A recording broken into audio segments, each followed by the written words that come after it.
Good morning, everybody. Good morning.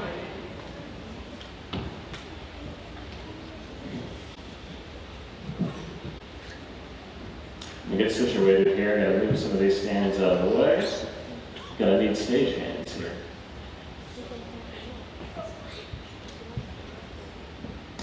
So we're starting a new series. So if you're visiting, welcome. Sorry you probably won't get to hear the conclusion over the next few weeks, but hope you'll get something out of this anyway. We're going to talk about today is the series, The Ultimate Love Letter. Sometimes I think we lose sight of how important God's love is, both to us and what we're supposed to do with that love. So over the next few weeks, we're going to take a look at that. I've got a little gap in between. Next week, we've got a special guest speaker here, so I'll be picking up for the last 2 weeks in October. This will be just a 3-part series. There have been so many attempts lately to sow division. You know, you think about politically, we've possibly never been more divided. Got people on the right, the left, conservative, liberal. People got their own news sources, all sorts of things that seek to just tear us apart. So much of what we're seeing now is a battle between good and evil. Got Satan saying, as he always has, that, well, the Lord's not really trustworthy. He says these things, but he's withholding. He's not giving you everything. Then we've got God. He's demonstrating his love, even despite all the things that are going on. So today we're going to begin by asking, what is love? Because it's important that that's where we put the foundation. There's so many different types of love. And it's easy to hear it and still not really register what it is. There's a short story by Tennessee Williams. It talks about a young man, Jacob Brodsky. Jacob's father owned a small bookshop. Jacob was a smart man, but he was shy, not really outgoing, enjoyed his bookish life. Well, Jacob's father wanted nothing more than to see his son succeed, so he wanted him to go to college. But Jacob, as a lot of young people do, had another thing that he wanted more than anything, and that was to marry his sweetheart, Lila. Lila was a French girl who was outgoing, vivacious, adventurous, and ambitious. So they were almost polar opposites here. But Jacob decides to follow his father's advice, do what his father tells him. He goes off to school. And then a few weeks later, he gets word that his father's passed away unexpectedly. So he comes back, buries his father, and marries his sweetheart. They move into the apartment above this bookstore. And while Jacob settles in and is enjoying this, time with his books, and the occasional customer that will come in, time with his sweetheart, Lila's chafing a bit. She wants more adventure. She wants to be out there. Go on adventurous trips, make a name for herself. And she gets this opportunity because an agent comes to their town, listens to her beautiful singing voice and says, oh, you've got to come to Europe. You can tour with a vaudeville company, tour with this touring company, come on. And after thinking it over, she decides that that's what she's going to do. Jacob, as you can imagine, is crushed. He's had the loss of his father, and now his wife is going to go away. But as they're saying their parting words, he hands her a key. Key to the shop. And he says, you're going to want to hang on to this because your love is not so much less than mine that you're not going to want to come back someday. And I'll be waiting. Lila takes the key, they have one final kiss, and she goes off. And then Jacob experiences the pain, the grief, the anguish of being without her. So he retreats to what makes him comfortable, and that's a little desk at the back of this shop filled with books. Just read. Occasionally a customer will come in and he'll assist them, but that's it. This goes on that way for 15 years almost. And then one Christmas, Lila walks through the door. Jacob comes up to the front, but he doesn't recognize her. He says, "Can I help you find something?" Lila's taken aback, but she figures, well, it has been several years, so let me try to remind him of who I am. So she says, well, I am looking for a book, but I don't remember the name of it. And so she tells him the story of two childhood sweethearts, one more reserved and quiet. They move into an apartment above this bookstore, but the woman is ambitious and goes off to pursue a career, but despite great success, she can never get rid of this key that's been given to her. But Jacob still has this quizzical look, lack of recognition. So Lila tries again. More urgently this time, she says, "Surely you must know the story of Lila and Jacob?" And suddenly, across Jacob's face begins to be something there. And he says, yeah, I think I remember that. By Tolstoy. She drops the key, runs out, and he returns to his desk, unaware that the love that he had been waiting for so long had come right to him and he had missed it.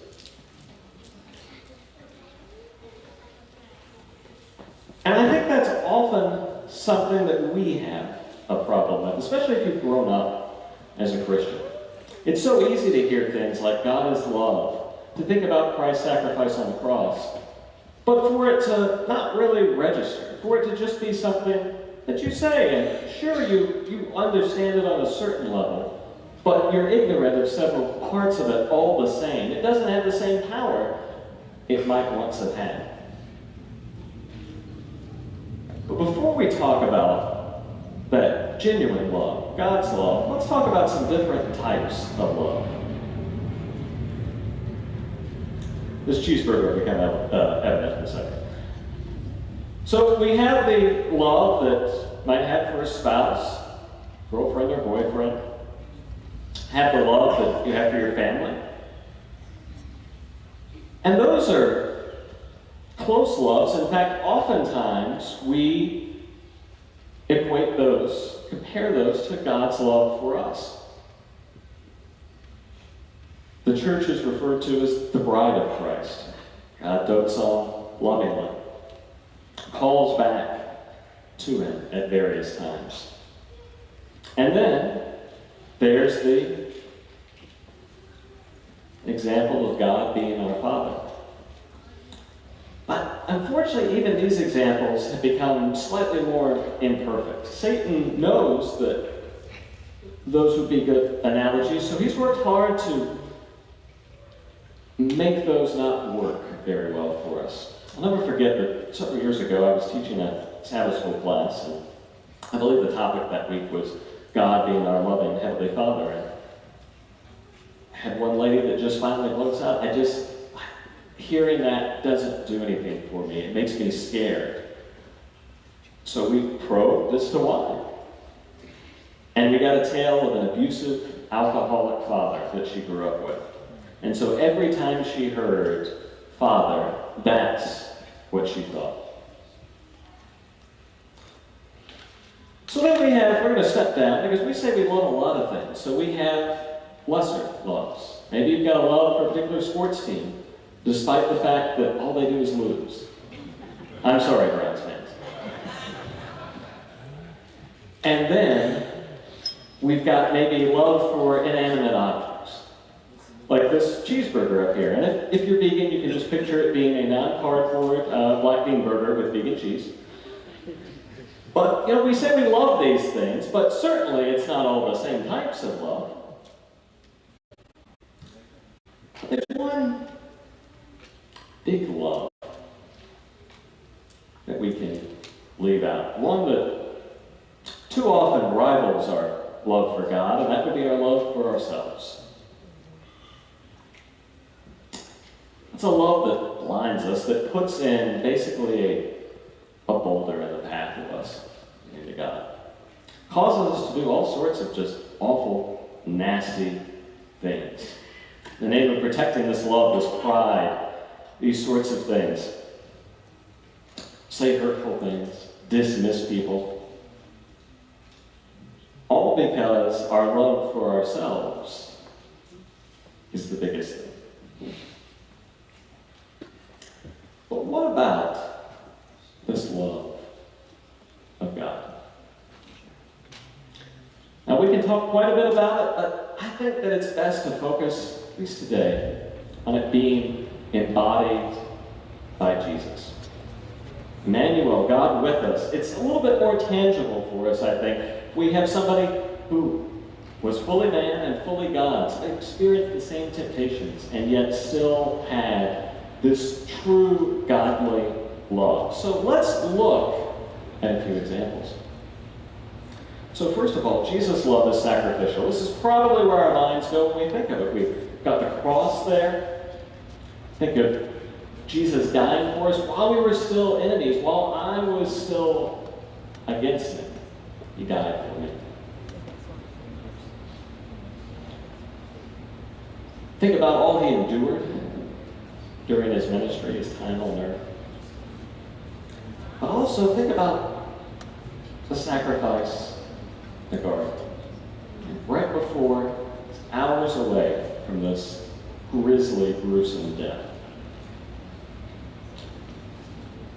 And he's there with a few of his closest friends, some of the disciples. He's asked them to just stay awake and pray with them, but unfortunately, they're all a little bit away and they're sleeping.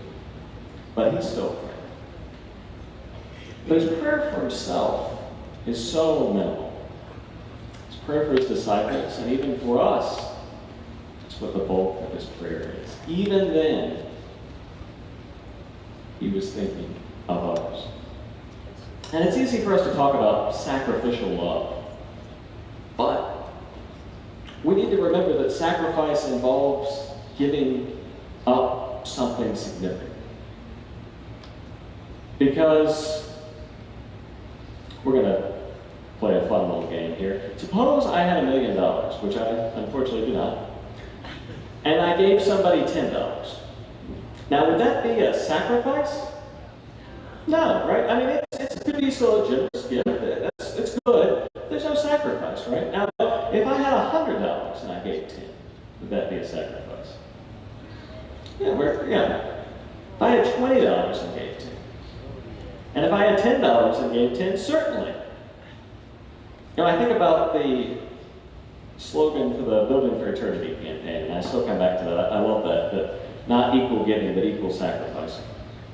And I think that's something that we need to keep in mind. The levels that Jesus went to when it wasn't convenient, wasn't easy. It's that sacrificial love. Something we can all do. So as we go through these different points, I want us to mind two things. First of all, how God's love and God's demonstration of this affects us and how we're to respond to him. But this love, once it takes hold of us, isn't something we're meant to hold on to. We keep in a box somewhere. It's something we're supposed to share to those around us. Jesus says, by this all men will know that you're my disciples, that you have love for one another. Now let's talk about another aspect. Jesus persisted. Got the image here of him knocking, waiting to come in. And this is one area, I don't know about you, but I fall short sometimes. In fact, probably not sometimes, probably often would be a better term there. But the persistent love of loving even when been rejected. Loving when it's difficult. Loving when the person I'm supposed to be loving maybe isn't the easiest to love for me. Continuing to pursue. In fact, God's love is so persistent that one British poet compared it to the hound of heaven. And he talked about how this God chased him down with this love until finally it overtook him. And it's a good thing the Lord's persistent, isn't it? Because I don't know about you, but I've had times in my life where that's been needed. In fact, sometimes it's annoyingly persistent. So for a time in my life, I was attending another church sporadically, another denomination. I was been out of the Adventist church for a few years, and I had no intentions of going back.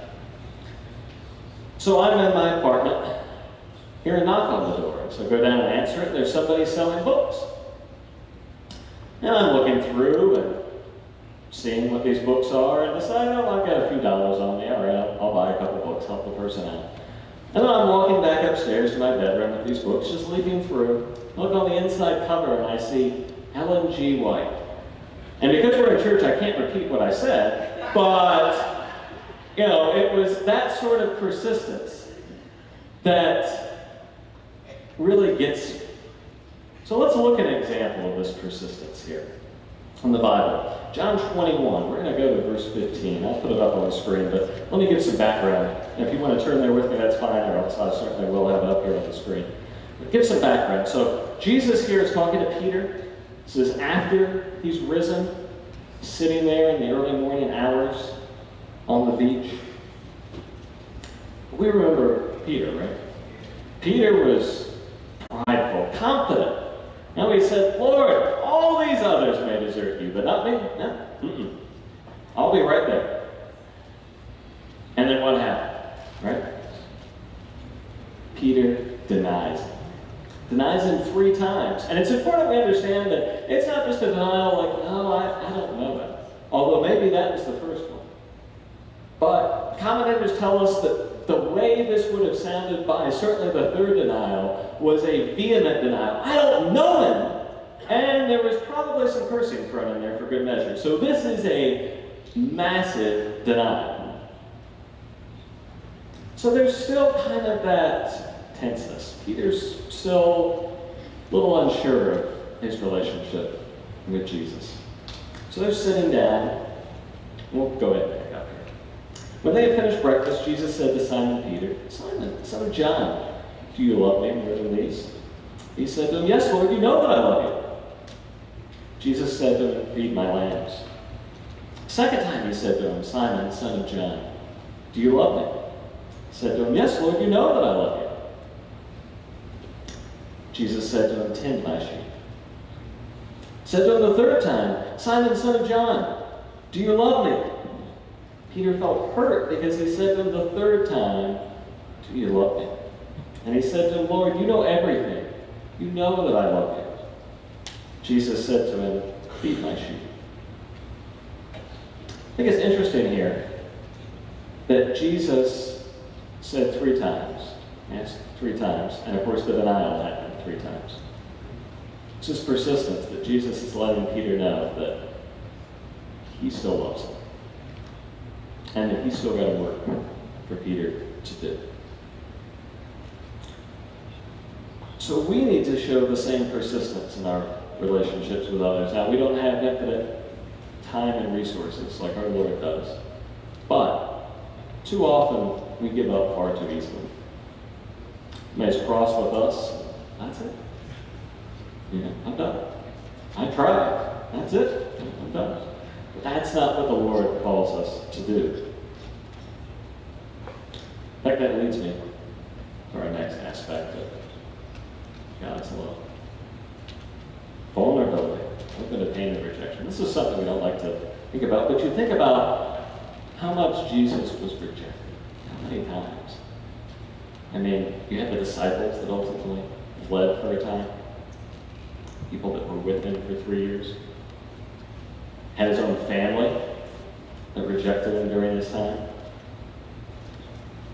And then you had the people that absolutely should have seen his coming a mile away. When he came, they should have known that's the Messiah. And those are the Pharisees. Now, I don't want to say the Pharisees get a bad rap, because Jesus, after all, did say they do the works of their father, the devil.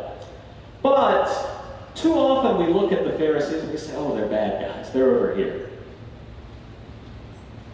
But there are a lot of times that we act just like them.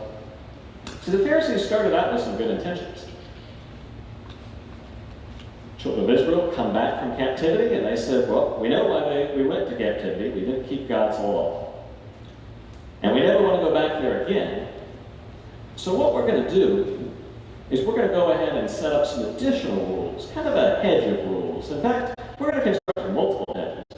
And in that center will be the actual God-given rules, and then this other stuff will be around here to protect it. So if somebody breaks it, they're not going to break through those multiple hedges and actually do something that'll get us sent back to captivity. But as we know from the New Testament, these rules, regulations became burdensome. Became something that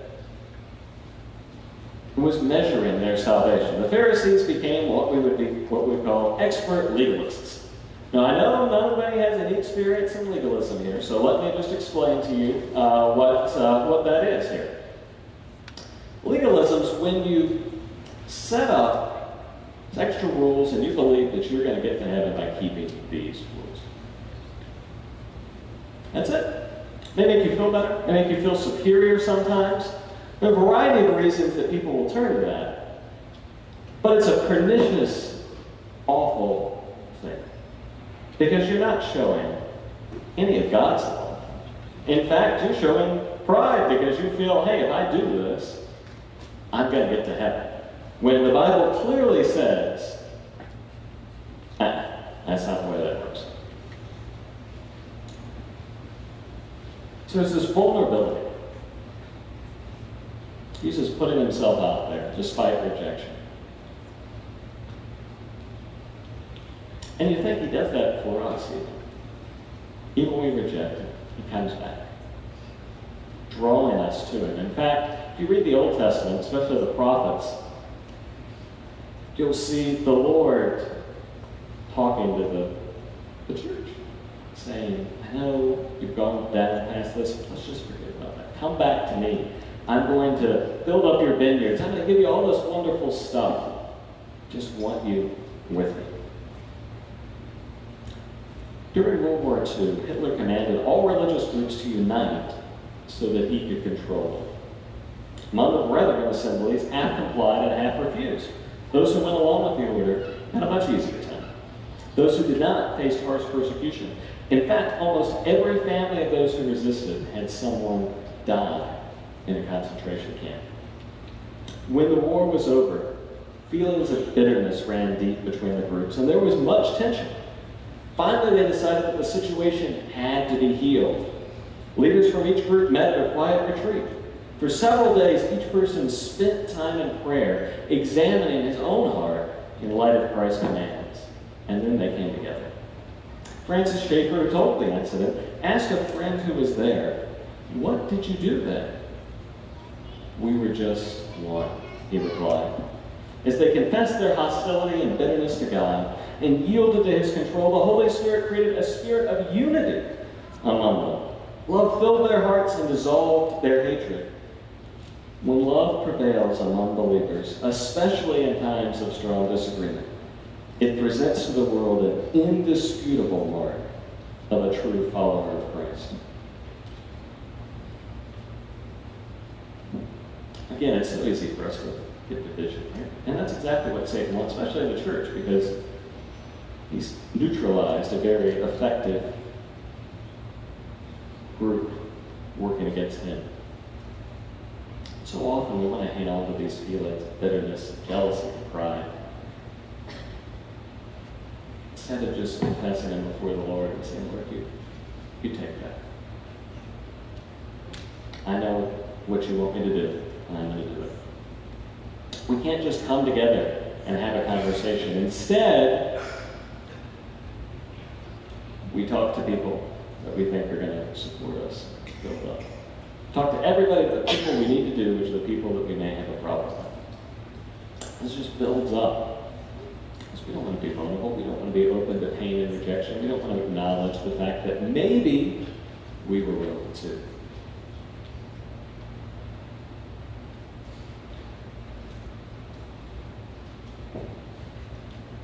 brings us to our fourth point here.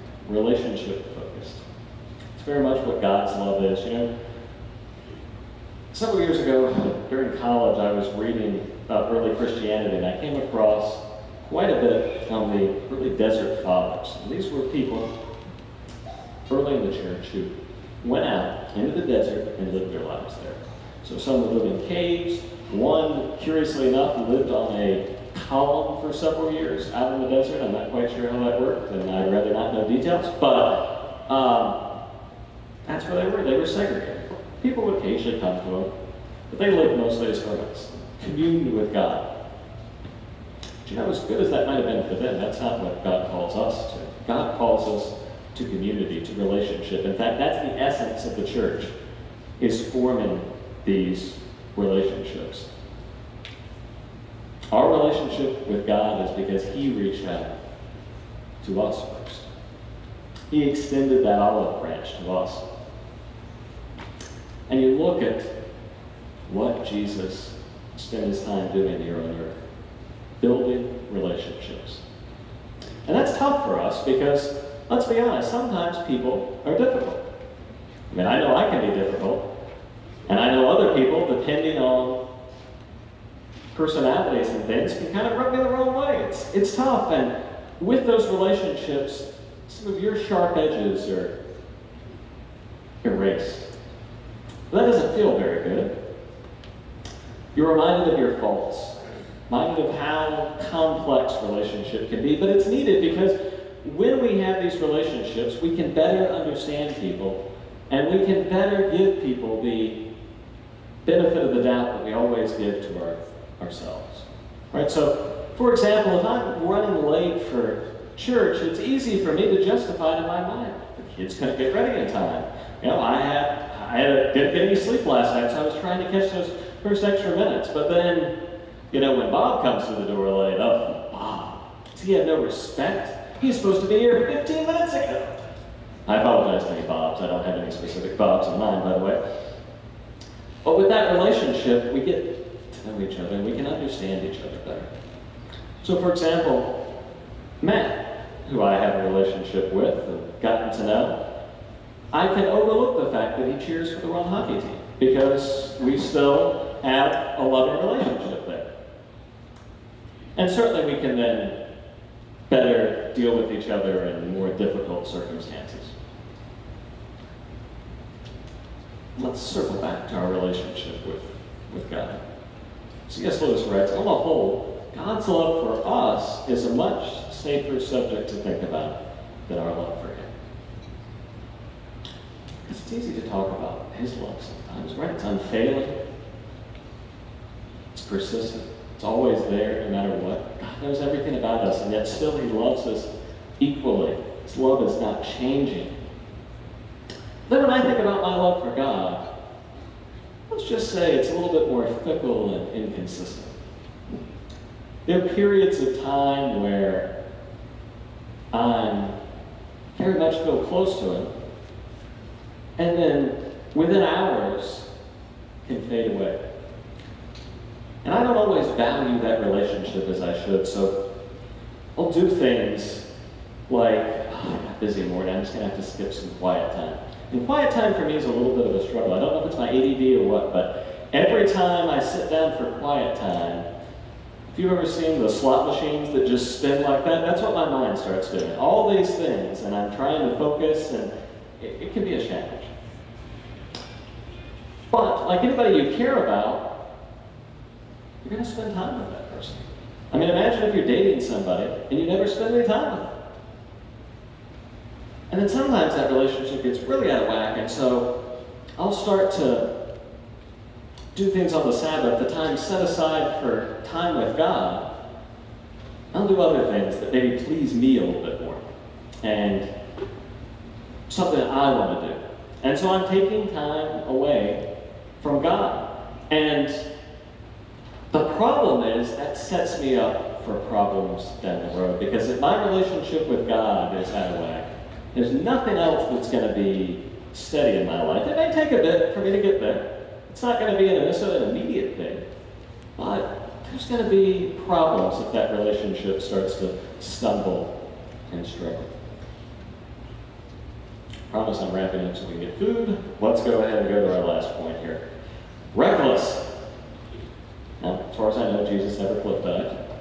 But the love of God can be described as reckless in a lot of ways. It breaks some rules, really, when you think about it. Rules that we've set up, sure, but rules nonetheless.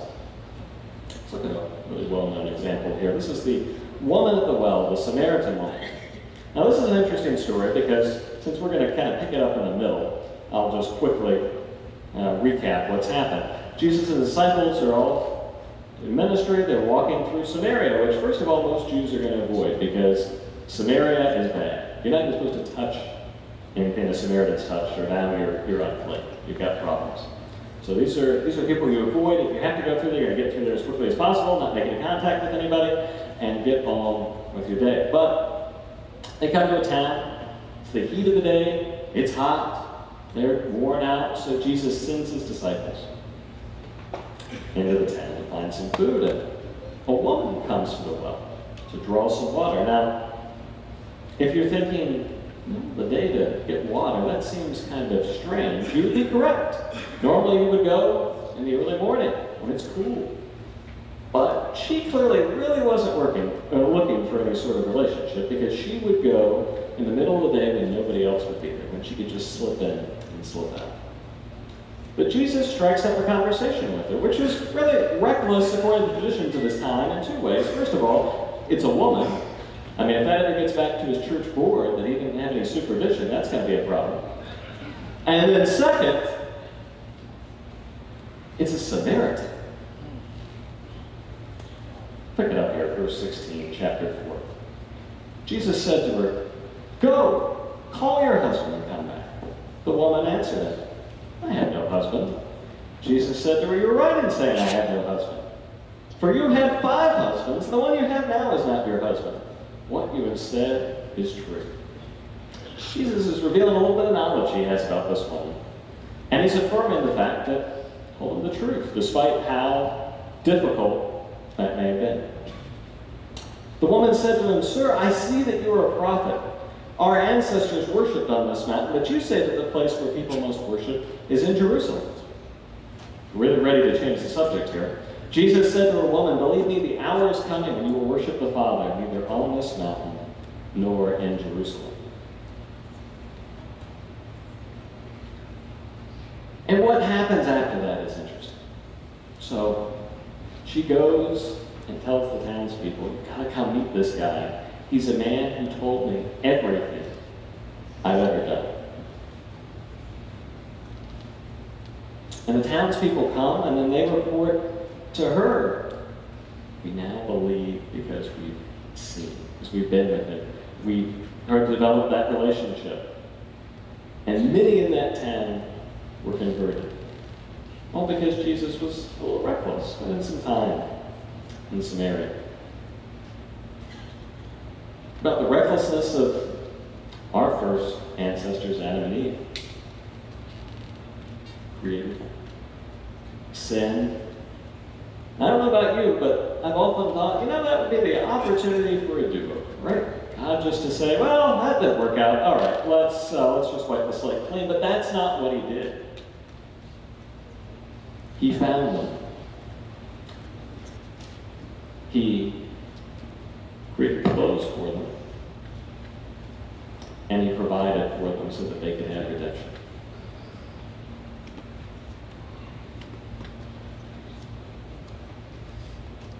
Too often we want to play it safe in our relationships and maybe try to protect our hearts a bit. Put some walls around them. Minimize our interactions with other people, especially those that we find difficult. But praise the Lord, that's not what God does. And so this love of God is love. It's his defining characteristic. It's not something we hang on to. It's something that we're meant to share. Jesus said, "By this, all people will know that you're my disciples. You have love for one another." Here's your prayer, friends. Dear Lord, we're in awe of your love.